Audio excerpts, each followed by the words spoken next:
Kenapa kita menyoroti Erick Thohir dan LBP? Simple, karena ada ini pasal tidur yang mau saya bangunkan. Mungkin abang juga tahu ya, pasal nepotisme. Tindak pidana nepotisme, normanya ada Undang-Undang Nomor 28 tahun 1999. Ini saya yang kampanyekan. Forum mana ada saya lagi kampanyekan TAP MPR sebenarnya belum mati. Di atasnya TAP MPR juga belum mati. Dua TAP MPR, Undang-Undang 28, ancaman pidana maksimal 12 tahun penjara. Ini jadi perhatian, dan kebetulan Jampitsus yang sekarang kan baru jadi doktor di UNS, disertasi dia adalah tentang percepatan penanganan tindak pidana kolusi dan nepotisme. Di situ dia bilang pada kesimpulannya, problemnya bukan politik hukum gitu dia, tapi politik penegakan hukumnya. Nah, makanya saya ajukan di tulisan saya. Politik hukumnya sudah ada. Kata dia, subjeknya ada, sanksinya ada, infrastrukturnya ada. Tinggal kemauan politik. Saya tantang makanya pemerintahan Jokowi ini kesempatan. Anda mau jadi bapak nepotisme nasional atau mau jadi pembaharu hukum yang progresif dan adil? Beberapa yang saya sanggah adalah soal untung tidak untung. Saya tidak mengambil keuntungan. Nah, kan kita harus tanya nih, apa sih untung? Apa sih menguntungkan? Kebetulan itu juga salah satu unsur dalam tindak pidana nepotisme. Dan saya baca juga diskusi saya dengan teman-teman lawyer dan hakim tipikor bahwa untung dan menguntungkan itu parameternya ternyata bukan laba atau pendapatan. Tapi saya baca gini ya, ada jurisprudensinya nih di putusan Bupati Seluma. Cukup bila ada suatu manfaat yang dinikmati orang lain atau badan hukum. Satu. Kedua, kemungkinan keadaan yang dapat diketahui pelaku bahwa akibat perbuatannya akan menguntungkan atau bermanfaat bagi orang lain. Jadi itu potensial saja. Jadi walau misalnya kita memberikan kesempatan karena policy kita, perkara in real dia tidak mendapatkan duit, tapi itu sudah ada opportunity yang dia gunakan. Itu saja sudah. Dia kan tahu kalau ada kewajiban PCR, berarti orang yang beli PCR itu kan akan banyak. Itu, tapi nanti yang menguji biarkan hukum ya. Tapi kita sampaikan ini ke masyarakat bahwa pasal itu ada. Bahwa nepotisme lo nggak boleh. Karena itu pintu masuk korupsi dan bahkan delik yang berdiri sendiri, kata Jampitsus loh. Yang di dalam disertasinya dibilang seperti itu. Lihat posisinya. ET dan LBP itu penyelenggara negara. Bukan hanya sebagai menteri. Ingat loh, dia diangkat oleh Perpres 82 tahun 2020. LBP adalah wakil ketua, ET adalah ketua pelaksana Komite Penanganan COVID dan Pemulihan Ekonomi Nasional. Bukan hanya itu, apa wewenangnya dia? Apa yang ada di dalam komite itu? Satu, adanya Komite Kebijakan, Satgas COVID dan Satgas PEN. Apa wewenangnya Erick Thohir? Mengintegrasikan keseluruhan kebijakan di situ termasuk PCR. Jadi dia dalam posisi berwenang, mengetahui, ada akses pada pembentukan kebijakan itu. Kan kalau yang lain kan enggak. Jack Budiman, Enggar Tiasto, kan dia tidak ada dalam Perpres itu sebagai pejabat. Jadi ini clear, ini adalah penyelenggara negara dan dalam jabatannya berwenang mengintegrasikan seluruh kebijakan. Jadi bukan soal market share, bukan soal berapa keuntungan, tapi yaitu penyalahgunaan kewenangan. Ada potensi di situ. Ada hubungan apa? Nah, yang kedua adalah ada hubungan yang tersebut afiliasi karena hubungan kekeluargaan dan kroni. Dan itu memang diatur dalam beberapa aturan, kan ada di peraturan OJK tuh tentang afiliasi, dan banyak pedoman penanganan benturan kepentingan kan banyak tuh di BUMN juga ada. Itu diatur soal afiliasi dan hubungan kekeluargaan.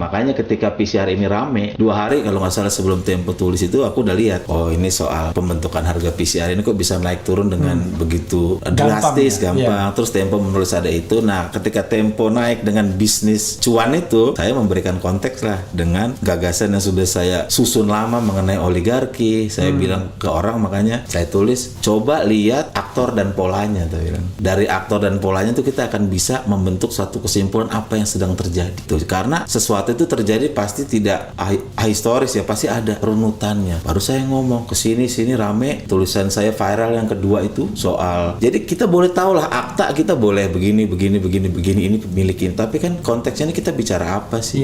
Saya bicara oligarki, konteksnya saya bicara pemerintahan yang bersih dan bebas KKN, good governance gitu. Itu concern saya setidaknya. Itu yang pertama ya, yang Anda menulis mengenai bisnis PCR itu ya? Iya, saya kasih konteks. Kan Tempo dia memberikan fakta tuh, ini milik C ini nih. Saya lebih rinci lagi, saya lihat aktanya, saya kritisi biar masyarakat tahu ini kita sedang bicara apa sih. Kita bukan sedang bicara untung rugi nih seperti yang saat ini. Jadi kita sedang tidak bicara apa-apa selain itu.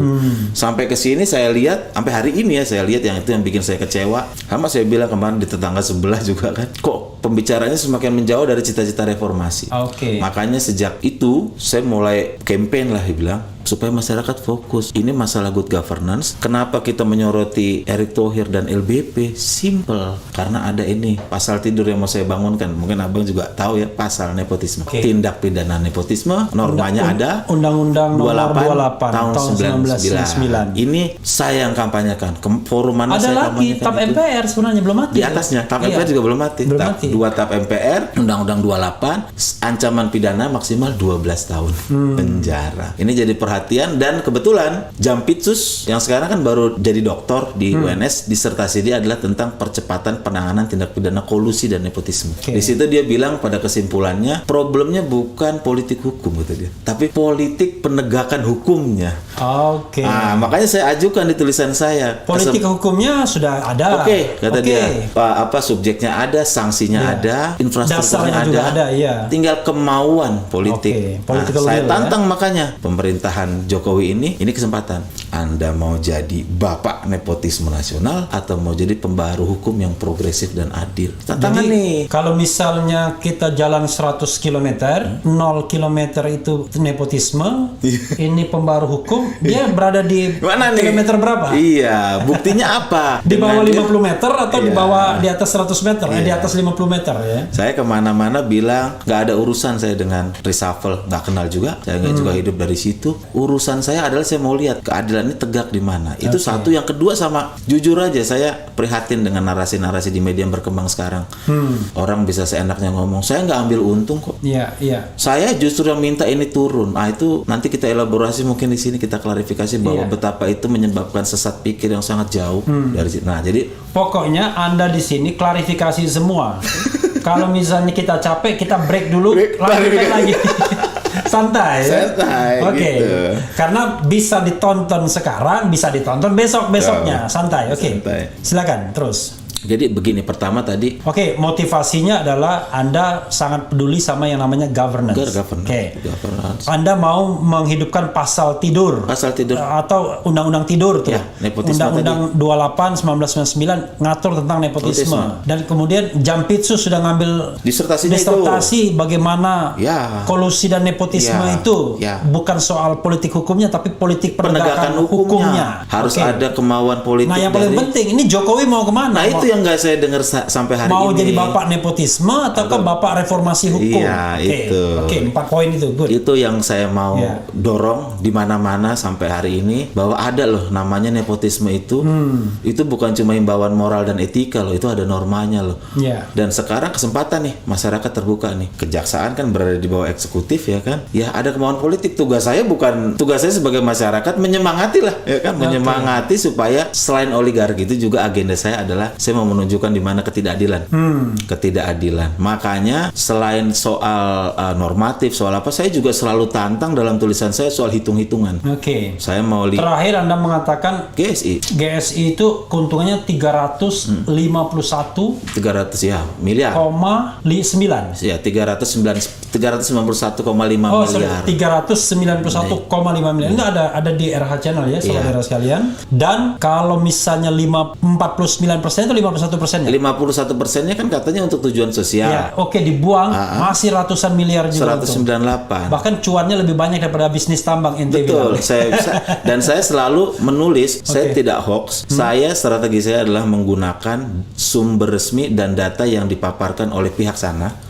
Dan saya gunakan argumen yang sana untuk membantah, menegasi. Anda aksesnya di website mereka ya? Website, laporan keuangan, terus beberapa informasi juga. Beberapa yang saya sanggah adalah soal untung tidak untung. Saya tidak mengambil keuntungan. Nah, kan kita harus tanya nih, apa sih untung? Apa sih menguntungkan? Kebetulan itu juga salah satu unsur dalam tindak pidana nepotisme. Dan saya baca juga diskusi saya dengan teman-teman lawyer dan hakim tipikor bahwa untung dan menguntungkan itu parameternya ternyata bukan laba atau pendapatan. Tapi saya baca gini ya, ada jurisprudensinya nih di putusan Bupati Seluma. Cukup bila ada suatu manfaat yang dinikmati orang lain atau badan hukum. Satu. Kedua, kemungkinan keadaan yang dapat diketahui pelaku bahwa akibat perbuatannya akan menguntungkan atau bermanfaat bagi orang lain. Jadi itu. Potensial saja. Jadi walau misalnya kita memberikan kesempatan karena policy kita, perkara in real dia tidak mendapatkan duit, tapi itu sudah ada opportunity yang dia gunakan, itu saja sudah. Dia kan tahu kalau ada kewajiban PCR, berarti orang yang beli PCR itu kan akan banyak. Itu, tapi nanti yang menguji biarkan hukum ya. Tapi kita sampaikan ini ke masyarakat bahwa pasal itu ada, bahwa nepotisme lo nggak boleh, karena itu pintu masuk korupsi dan bahkan delik yang berdiri sendiri, kata Jampitsus loh. Yang di dalam disertasinya dibilang seperti itu.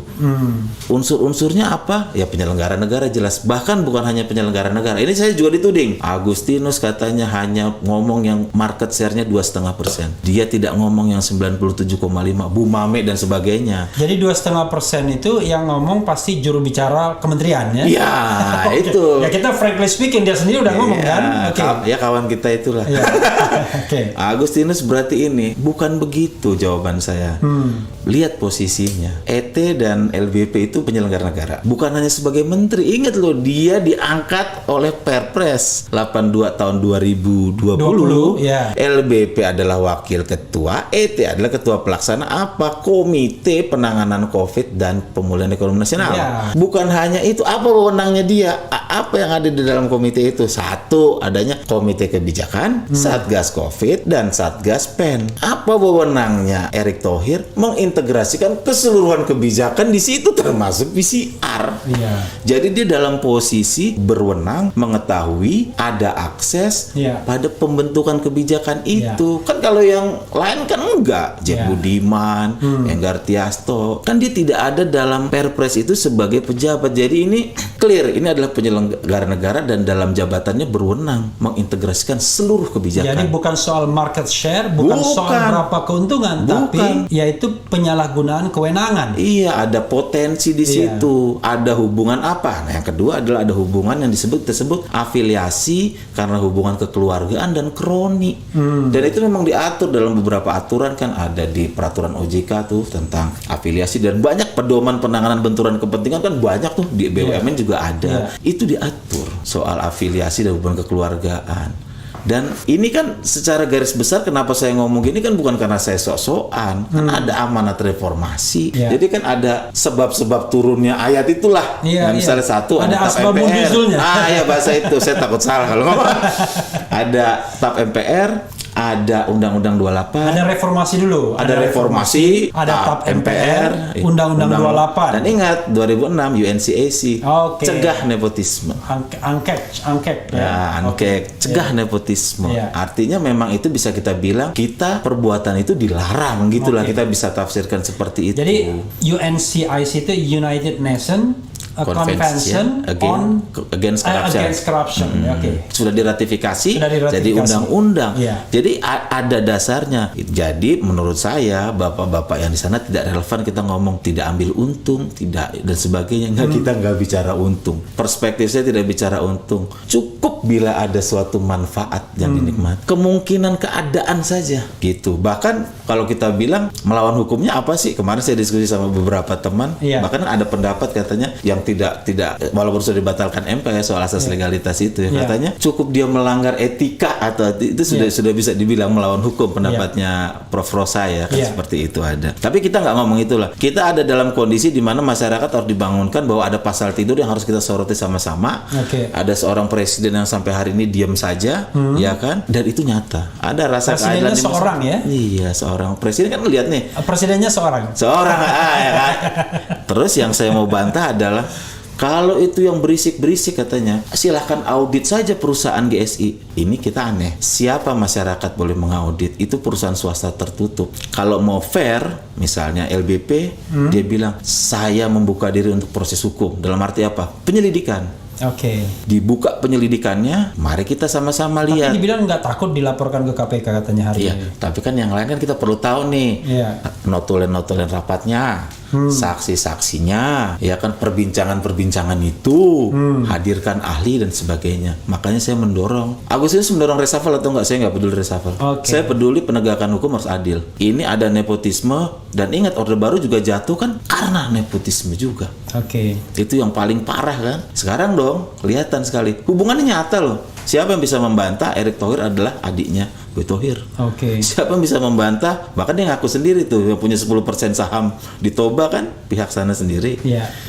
Kita nggak ada yang ngomong loh, kita nggak tahu persis loh berapa jumlah sahamnya, dia ngomong loh 10%, artinya ada afiliasi bisnis di sana.